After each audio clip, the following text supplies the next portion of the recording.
Del Señor en Isaías, en el capítulo 37, versículo 3, dice así: día de angustia, de represión y de blasfemia es este día, porque los hijos han llegado hasta el punto de nacer y la que da a luz no tiene fuerzas. Una vez más, día de angustia, de represión y de blasfemia es este día, porque los hijos han llegado hasta el punto de nacer y la que da a luz no tiene fuerzas. Hubo una iglesia gloriosa y habrá una iglesia gloriosa. Entre una iglesia gloriosa a la iglesia gloriosa del último tiempo ha habido un gran espacio. En ese espacio, la iglesia, a través de los distintos tiempos en que soplaron tinieblas sobre la iglesia, también Dios se preocupó que hubieran trompetas de Dios para soplar palabra de Dios, para soplar luz a la iglesia. Y la iglesia ha estado volviendo al principio de la palabra. Dios ha estado haciendo volver a su amada, a su pueblo, a su iglesia. El volver a las sendas antiguas no es tan solo volver a lo nuestro, a lo propio de una nación, sino que también esto nos conlleva a volver al principio de la palabra, a la unidad con la palabra. Para ello la iglesia tendrá que dejar de estar alrededor de la palabra para venir a estar a los pies de la palabra. Es como el caso de Marta y de María. Marta, la que abre la puerta y la que invita a Jesús a entrar a su hogar, pero no es la que se sienta a los pies de la palabra, sino que es María, su hermana, la que se sienta a los pies de Jesucristo, la que no se afana con los quehaceres de la vida, los que no se afana con los quehaceres del hogar. Marta, a pesar que se puede adjudicar a la persona que invitó a Jesús a entrar en el hogar, sin embargo fue una persona afanada, porque es una persona que está alrededor de Jesús, no es una persona que está encima de Jesús y a los pies de la palabra. Marta, sin embargo, llega a quedar extasiada por la palabra que sale de Jesús de Nazaret. No conoce al hombre físicamente, pero sabe que lo que está saliendo de él no es otra cosa que palabra de Dios.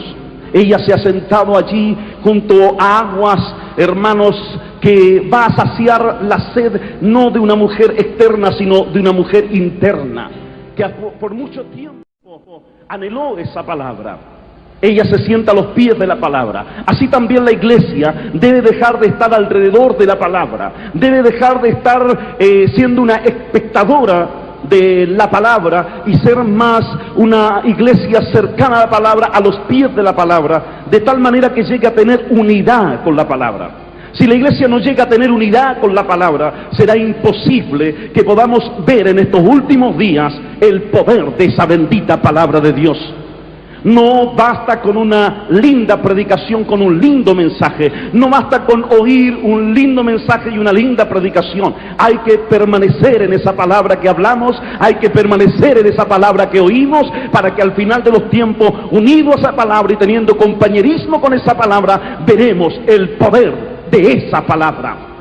De tal manera que no se diga que en nuestros días cantamos bonito y que profetizamos tan solo, o que tenemos muchos testimonios de sanidades, sino que también podamos dar testimonio que una vez más Jesucristo, al decir estas palabras, se hacen también hoy notorias entre nosotros. Mis palabras son espíritu y son vida. Eso es lo que necesita el pueblo nuestro. Eso es lo que necesita no tan solo nuestra nación, sino lo que necesita todo lo que es Latinoamérica, todo lo que es Sudamérica. Porque Dios no ha terminado su tarea aquí en lo último de la tierra. Dios no ha terminado su tarea en el austro. Dios no ha terminado su tarea, porque Dios piensa levantar los torbellinos del austro aquí en esta Latinoamérica, para despertar algún día a ese Israel que se quedó dormido porque Dios endureció su corazón. Está llegando el día y la hora en que las 10 vírgenes oirán el clamor y habrá un gran avivamiento. No crean que solo 5 despertarán, como tradicionalmente se nos ha enseñado. Las 10 vírgenes despertarán, todas despertarán, todas arreglarán sus lámparas. Será un gran mover, será un volver a Dios, será un volver a la palabra, será un despertar que no tan solo Dios despertará a la iglesia evangélica latinoamericana, sino que también los que se han quedado dormidos hacia el norte de América, hacia Europa, también despertará Dios a ese pueblo Israel que Dios había endurecido.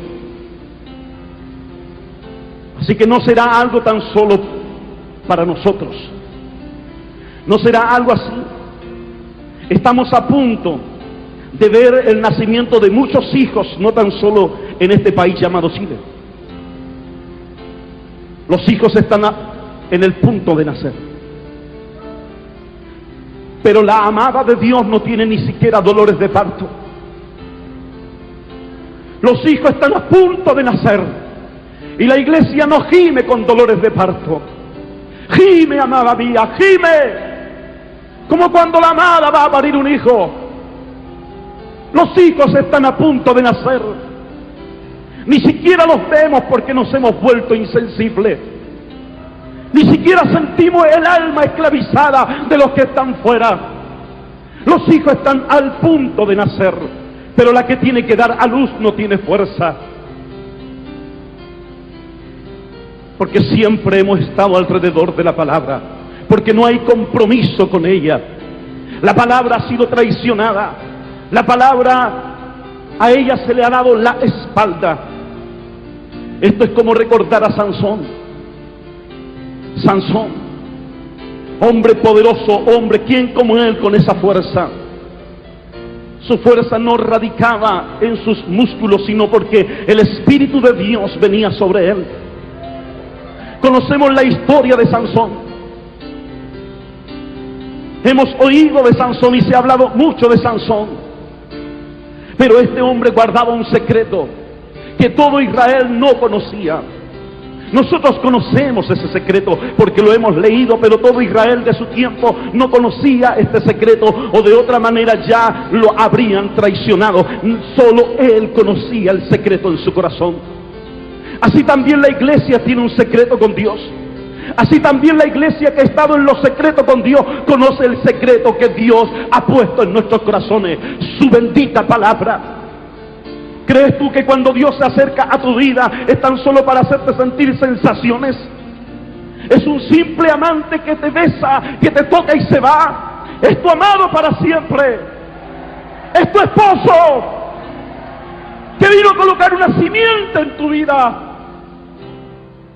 Y esa simiente ha crecido dentro de la iglesia, mas la iglesia no ha visto esa simiente. La iglesia lo único que quiere es verse bella, hermosa. No quiere quebrantar su apariencia, no quiere embarazarse, no quiere que crezca su abdomen porque se va a ver fea. La iglesia ha perdido su objetivo. Ya no ama el vientre hinchado porque tiene que parir un hijo. Ya no ama los dolores de parto porque la iglesia lo único que quiere es divertirse. Una iglesia entretenida. Como Sansón se entretuvo con Dalila, como Sansón se entretuvo mintiendo, contratada por sus enemigos,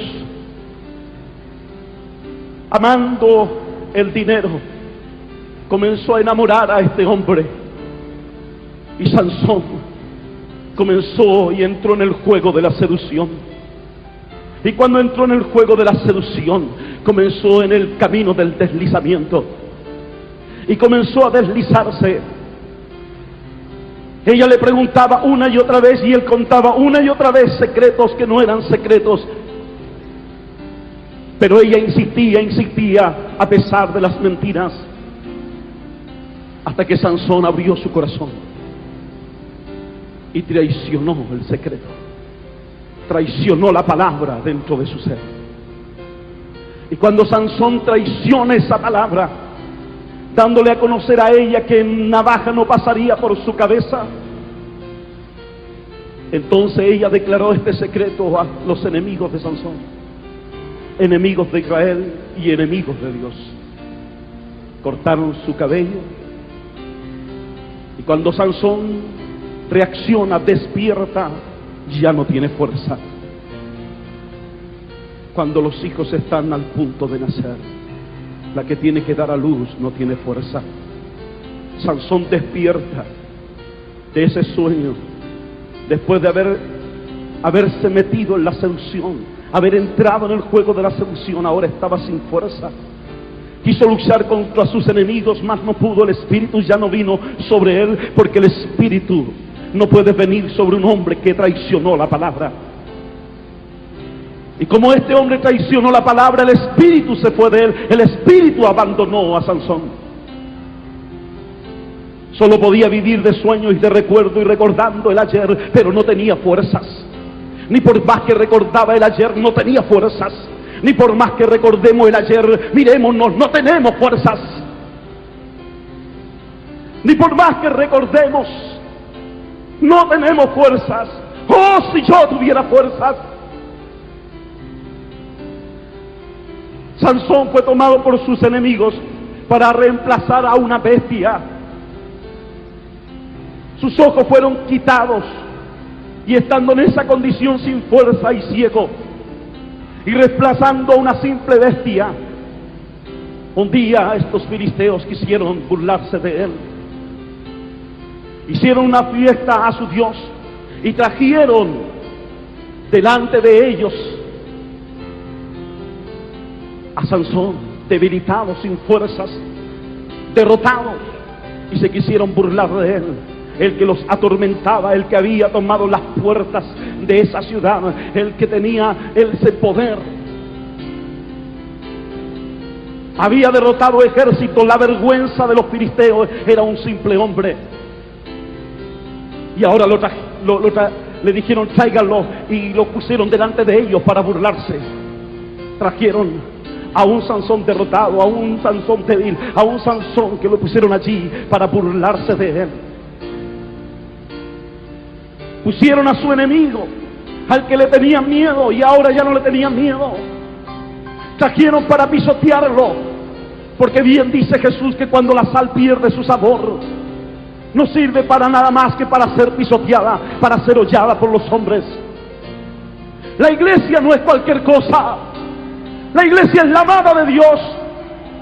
La iglesia es la esposa de Dios. La iglesia no es para estar siendo pisoteada por los hombres y los razonamientos. La iglesia no está para caminar en sabiduría humana, en sabiduría animal, terrenal y diabólica. La iglesia está para caminar llevando la sabiduría que viene de lo alto.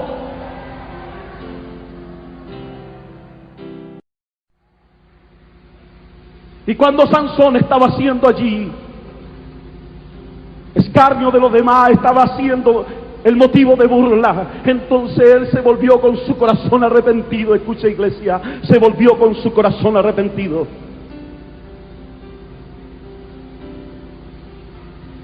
Y le pidió a ese pequeño muchacho: llévame y póneme junto a esos dos pilares, los pilares principales. Y se tomó de esos dos pilares, le dijo al muchacho que se retirase, y él se quedó allí arrepentido, con su corazón a Dios abierto, para volverse a Dios, para volverse a Dios, para volverse a la senda antigua, para volverse de todo corazón a la palabra que había traicionado. Si él se reconcilia con la palabra, el espíritu volverá. Él no tenía fuerza, pero estaba allí arrepentido, y se tomó de los dos pilares, el pilar de la palabra y el pilar del espíritu.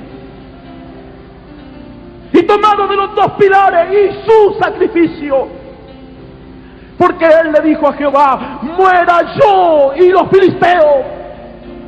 Iglesia, tendrás que volver a la palabra para que vuelva el espíritu como antes.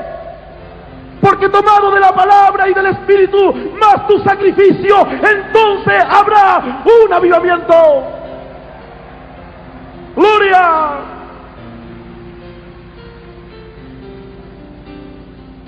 La iglesia como Sansón No es que Sansón tenga que esperar que le crezca el cabello. No tendrás que esperar aquello. No. No es volver a lo que nosotros creemos. Pero escucha bien, hombre de Dios, que Dios está llamando, como llamó a Samuel. 4 llamados hubo. Al primer llamado él no conoció la voz. Al segundo llamado no conoció la voz. Al tercer llamado no conoció la voz. Pero al cuarto llamado hubo un Elí que le enseñó a escuchar al muchacho y a responder, que cuando nuevamente la voz se oyera, él dijera: heme aquí. Pregunta: ¿será este el segundo llamado? Dios ha llamado y la iglesia todavía no sabe oír, porque somos como el muchacho Samuel. Pero tal como escuchábamos anteriormente de esa paternidad eterna, Dios no se ha olvidado de ti. Dios no se ha olvidado que en este país un día encendió un fuego. Él no es de aquel que apaga el pábilo que humea. Esto es como cuando alguien sopla una vela para apagarla y queda ahí el pábilo humeante. Luego alguien se moja los dedos y lo apaga.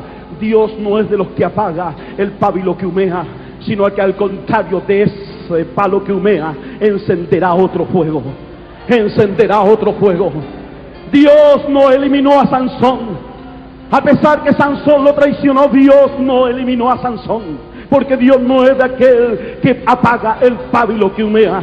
Dios no está para desechar a su pueblo, a su iglesia, a sus hijos, sino que Dios todavía está con nosotros. Pero la iglesia tendrá que volver al principio de la palabra. La iglesia tendrá que volver a su primer amor.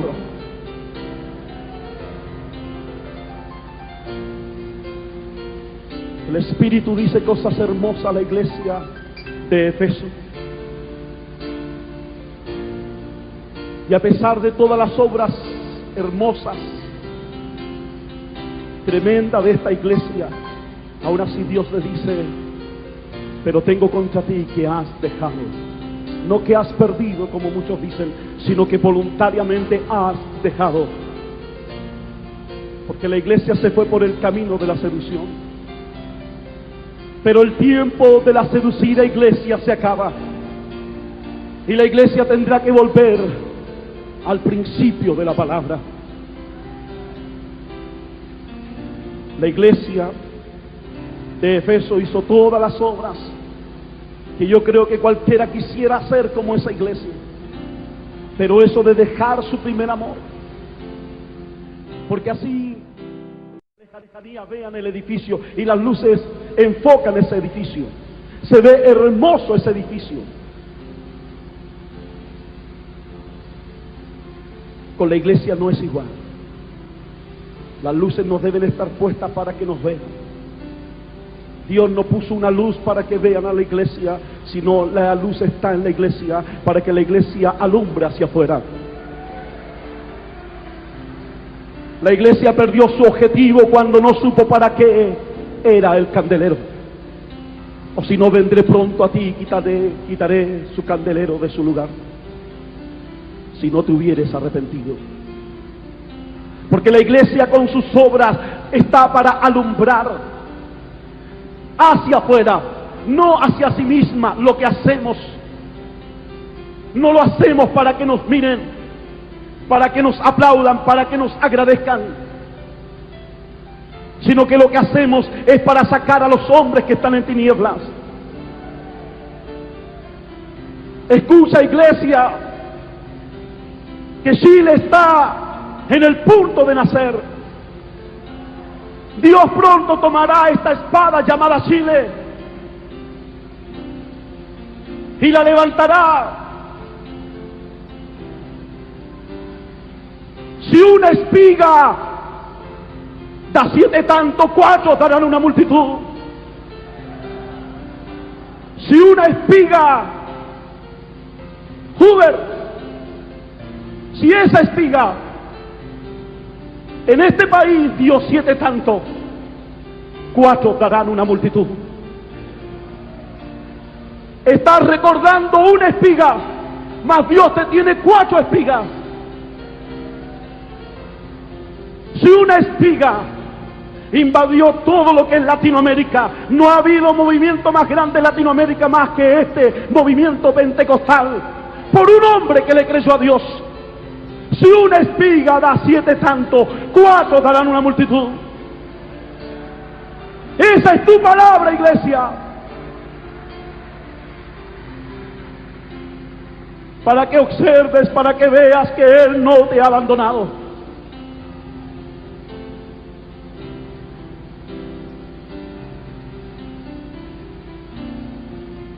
Aún no es tiempo que el Moisés se retire. El Moisés no renunció. Dios lo llamó. El Josué no fue presuroso en que Moisés se fuera. Él lloró después que Moisés se fue. Así que no te equivoques, iglesia. Yo no sé cuánto entienden ese lenguaje. El Moisés no renunciará. El Moisés no abandonará la tarea. Cuando sea el tiempo, Dios retirará a Moisés al monte Nebo para darle paso a Josué. Si una espiga da 7 tantos, una palabra profética con la que luché muchos años, ¿qué significará esto? Pero el Espíritu siempre me señalaba y decía, eso fue lo que ocurrió al principio. Hubo una espiga en este país y es el reverendo Hoover. Y una de las cosas que más me atrajo a este congreso fue haber visto este rostro. Y dije, ¿y por qué ahora? ¿Y por qué ahora? Estando en el campo, conversando con un campesino, le hablé de esta palabra, le dije, ¿qué significa para usted que una espiga da 7 tantos y 4 una multitud? Él me dijo, venga, yo se le voy a explicar en el terreno, y me llevó a su sembradío. Y me dijo, cuando uno siembra el trigo, y cuando ese trigo muere, ¿cierto? Así como ustedes conocen bíblicamente, nace una espiga. Si nace una espiga, significa que el trigo puede dar seguramente unos 30 granos más, 60 granos. Pero hay veces que de ese mismo trigo nacen 2 espigas. De un mismo trigo, escuchen bien, salen 2 espigas. E incluso mírele que lo que le voy a mostrar, y me mostró que de un mismo grano habían nacido 4 espigas. Eso es lo máximo que puede dar un grano de trigo. 4 espigas naciendo de un mismo grano. Eso significa que es la mejor de las cosechas.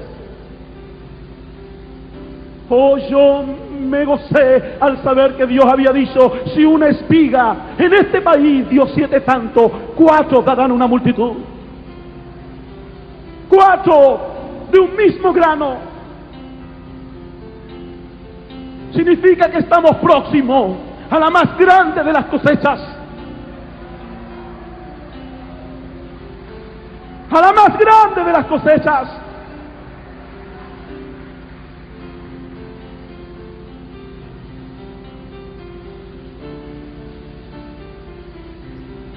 ¿Se imaginan ustedes ir a una quinta donde alguien tiene manzanos? Cientos de manzanos. E ir allí y decir al dueño, usted me regalaría 300 manzanas. El hombre, al ver tantos manzanos, ¿por qué no darle 300 si son tan pocas? Bien, llévatela. ¿En qué la vas a llevar? Bueno, no traje nada. ¿Cómo tú puedes venir a pedirme que te dé 300 manzanas y no traes en qué llevarlas? ¿Cómo puedes tú ir allá al sur de nuestro país, a la ciudad de Cañete, a conseguir que te regalen 300 sacos de papa y no llegan ni siquiera con una carreta de mano? Si vas a pedir, lleva. porque vas a traer. Iglesia, ¿a qué viniste aquí? ¿A qué viniste, iglesia? ¿A qué viniste, iglesia? Te vas a olvidar a lo que viniste, y cuando te vayas te vas a olvidar lo que obtuviste. Es posible que Dios no te dé nada porque no trajiste en qué llevar esa bendición.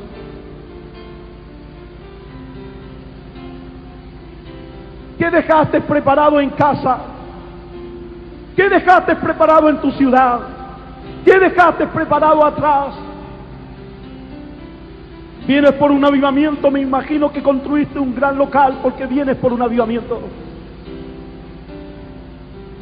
Preparaste tu ciudad porque tú ibas a llegar con un gran avivamiento. ¿O solo vinimos por venir? ¿Qué dejamos preparado atrás? ¿Ustedes creen que Cristo se olvidó de nosotros y llegó a la presencia del Padre y no está haciendo nada? Él mismo dice que fue a preparar lugar. ¿Cuántos creen? ¿Con cuántos va a llegar Él allá? Me imagino que Él tiene tan poca fe que preparó 2 asientos nada más. ¿Cuántos preparó? Millares y millares, incontables. Todos estos asientos vacíos. Y nos enseñaron los viejos pentecostales que en cada asiento vacío hay un ángel sentado.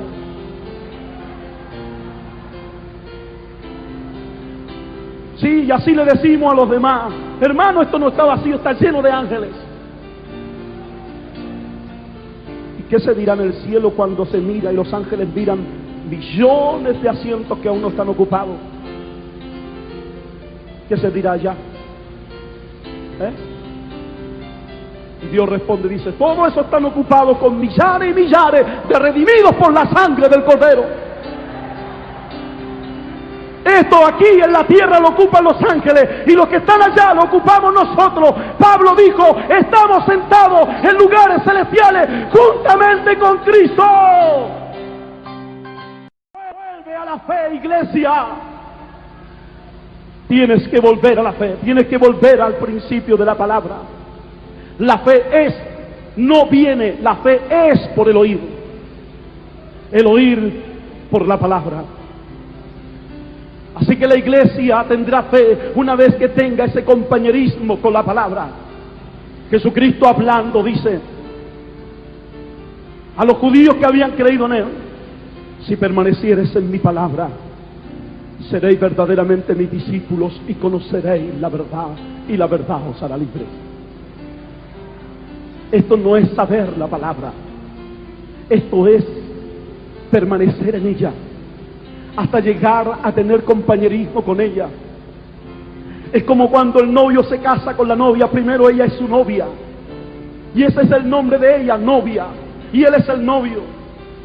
Hasta cuando pase el tiempo y él la despose, ella ya no será la novia, sino será la esposa. ¿Por qué será la esposa? ¿Porque pusieron la bendición sobre ellos? No. ¿Porque el civil los registró? No. Sino porque se unirán, se conocerán y serán una sola carne. Cuando llegan a la intimidad y se acaban los secretos, la llega a conocer, él la llega a conocer, y cuando la llega a conocer, ella deja de ser la novia y pasa a ser la esposa. Así también, tú tienes la palabra, caminas con la Biblia, lees la palabra, pero tan solo es la palabra para ti. Camina con ella, acércate a ella, y cuando ella se entrega a ti, conocerás la verdad. Ya no será llamada la palabra, sino será llamada la verdad. ¿Me entiende el ejemplo? Debes tener compañerismo, unidad con la palabra. Si no tenemos unidad con la palabra, nunca llegaremos a conocer la verdad. Y Dios quiere que la conozcamos, que caminemos con ella, que tengamos compañerismo con la palabra. Que sea la pasión de nuestras vidas, la palabra. Eso es lo que Jesús dijo de María. Esta eligió la mejor parte. y esta no le será quitada. Todo lo demás no será quitado, todo lo demás, pero hay una cosa que nunca te será quitada, y es la palabra. Así que, iglesia, volvámonos al principio de la palabra, volvámonos a la senda antigua, volvámonos a esa senda donde caminaron hombres que lo entregaron todo, que se rindieron por completo, que se entregaron en sacrificio. Muera yo y este país, muera yo y todo aquello que nos obstaculiza, aquello que nos da miedo, aquello que no queremos enfrentar. Esta iglesia seducida en nuestro país ha perdido las fuerzas. Volvamos, regresemos al primer amor. No al primer amor que cuando te convertiste, sino al primer amor de la iglesia para con Dios. Hubo una iglesia gloriosa y nunca más se habló de la iglesia gloriosa. Y siempre se habló de esa iglesia a la que mal llamada primitiva. Esa iglesia del principio, todos hablan de ella. Comencemos a hablar de esa iglesia gloriosa de mañana. Miremos esa iglesia gloriosa, porque habrá una iglesia gloriosa. Habrá una iglesia que entrará en gloria. Habrá una iglesia, una novia, una amada. Escucha, iglesia, que tú no estás caminando en el desierto de Moisés. En el desierto de Moisés nadie pudo vencer, todos fueron derrotados y Moisés fue derrotado. Nuestro desierto no es el desierto del maná. Nuestro desierto no es el desierto de la roca dando de beber. Nuestro desierto no es el desierto de las codornices, de las serpientes. El desierto que nosotros caminamos es un desierto vencido. Es un desierto que Cristo venció. Cristo 40 días y 40 noches estuvo siendo tentado, y en la tentación venció el desierto. Y ahora te metió en ese desierto, pero un desierto vencido. No tienes por qué temer. No le temas a los escorpiones, no le temas a la serpiente. Vamos, vence, camina, porque tu desierto está vencido por Cristo.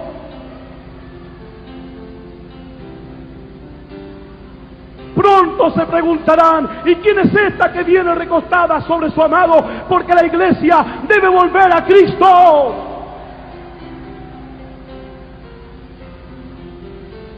No tienes por qué caminar en el desierto. Recuéstate sobre tu amado. No eres una cualquiera. No eres una simple amante. Eres la esposa. Tienes un esposo. Tienes un amado. ¿Cómo no volvernos a Él? ¿Cómo no querer embriagarnos con sus amores? Oh, si Él me besara con los besos de su boca. Enamórate, iglesia, de Él. Vuélvete a Cristo. Vuélvete a aquel que en este país te dio una primicia, que llenó este país desde el norte hacia el sur con un solo hombre, con un solo mensaje. Pero ese mismo hombre llamado Hoover dijo un día: Señor, da a nosotros avivamiento. Si es posible, da a nosotros avivamiento, pero sin los errores y la extravagancia con que fueron acompañados. Si Hoover vio extravagancia en su tiempo, ¿qué vería hoy día Hoover? El Espíritu Santo no es un juego. El Espíritu Santo no es entretención, no es un show, no es un espectáculo. Cristo no dijo: ven y mira el espectáculo, sino que dijo: ven y sígueme. Ven y sígueme. Nadie, ni por muy ministro de Dios, puede ensanchar un camino que Jesús dijo que era angosto. Nadie, ni por muy profeta de Dios, puede ensanchar una puerta que Cristo dijo era estrecha. El camino es angosto, la puerta es estrecha. El camino es angosto, la puerta es estrecha. Nadie puede ensancharlo. No te vuelvas enemigo de la cruz de Cristo. Renuncia al camino ancho, al camino de la fama, al camino del aplauso, al camino de la riqueza, de la prosperidad, y vuélvete hacia la cruz y camina hacia la muerte. Niégate, renuncia, muere.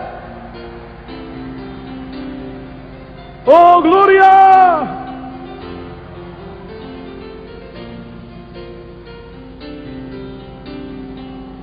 Mientras los esclavos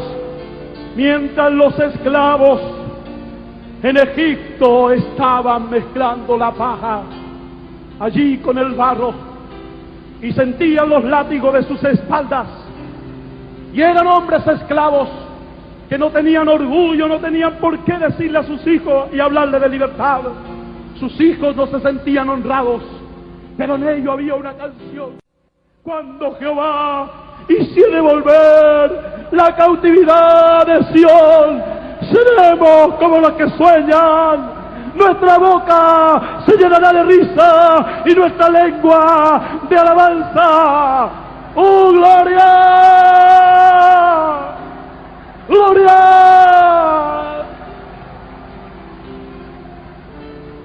Y para esos esclavos Dios mandó un guerrero.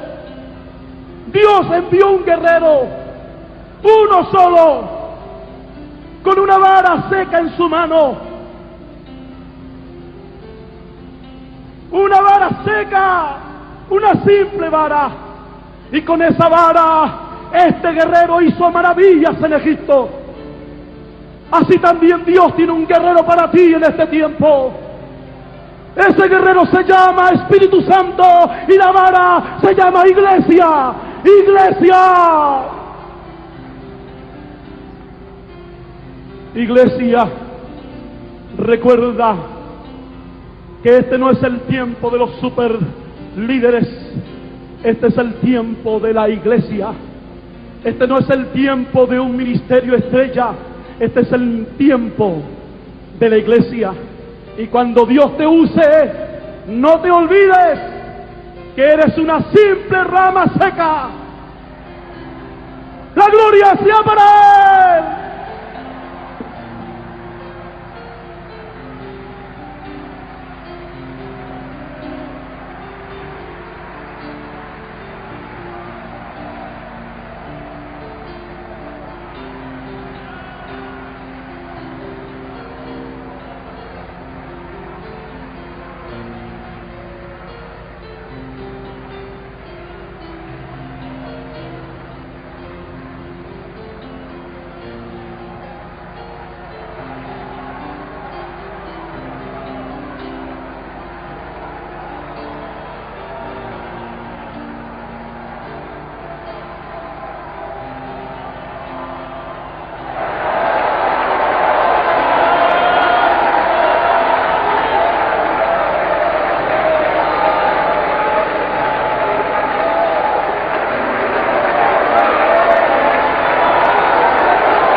Gloria a Dios.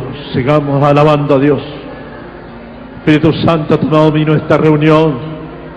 Vamos a cambiar el programa. Si al fiero enemigo, jefe de coro, si al fiero enemigo temes combatir. 2:48, gloria a Dios. Siga adorando al Señor. Siga adorando a Dios. Oh, santo, santo. Santo Dios, santo Dios. Santo Dios. Hemos escuchado una palabra profética a un hombre de Dios. Gloria a Dios. Gloria a Dios. Alabe a Dios. Si quiere danzar, dancen al Cordero de Dios. Estamos en las sendas antiguas. Aleluya, donde el Espíritu Santo toma dominio. Gloria a Dios. Aleluya. Gloria a Dios. Santo Dios. Aleluya, aleluya, aleluya.